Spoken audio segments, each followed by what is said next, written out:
Good afternoon, everyone, and welcome. On behalf of our chairman, Mr. Julius Hollis, you just heard from, and our board of directors, I believe there are 6 of them that are here with us from all over the country.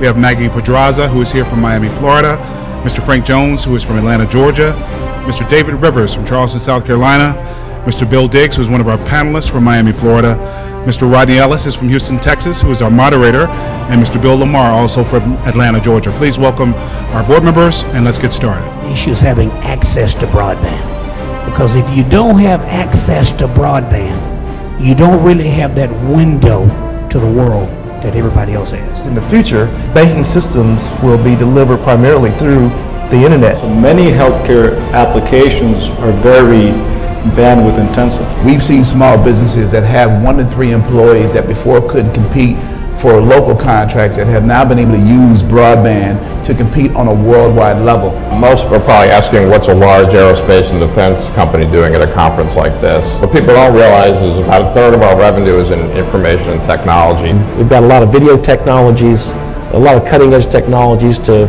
fight crime that require a lot of bandwidth. Some people get on that bandwidth and they want to essentially run a large truck through on that infrastructure.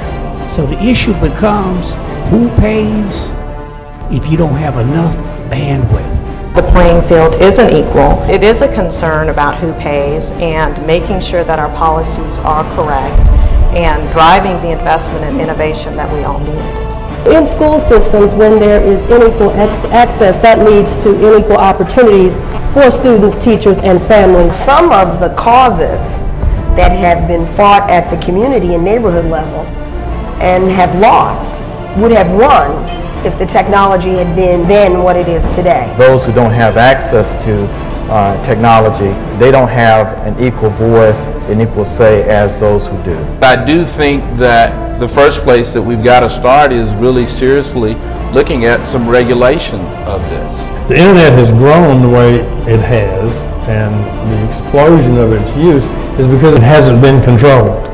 It's been just morphing itself into what it is. I think we have to be careful when we start regulating it. Sometimes government has to lead in areas with economic development and jobs and education.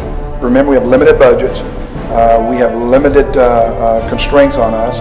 And there's a role for government when it's appropriate, but we've got to be careful. We cannot go in everybody's house and say we're going to mandate that we put a computer and the government's going to pay for it. Remembering that change will come whether we do anything or not,